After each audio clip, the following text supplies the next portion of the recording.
Welcome to Shiny Sprouts. Tit for tat, the silly neighbors. Story for kids.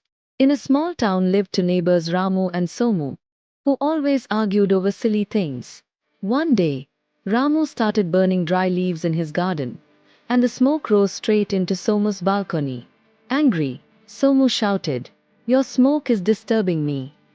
The man below replied, "If it's smoke, it will always go up, you silly fellow." Hearing this, Somu up on the balcony poured a bucket of water onto the fire, putting it out instantly.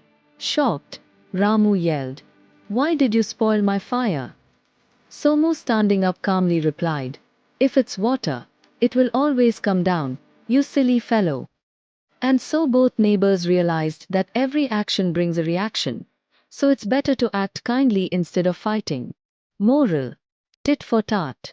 For every action, there is an equal and opposite reaction. Please subscribe to Shiny Sprouts channel. Like and share the video. Thank you.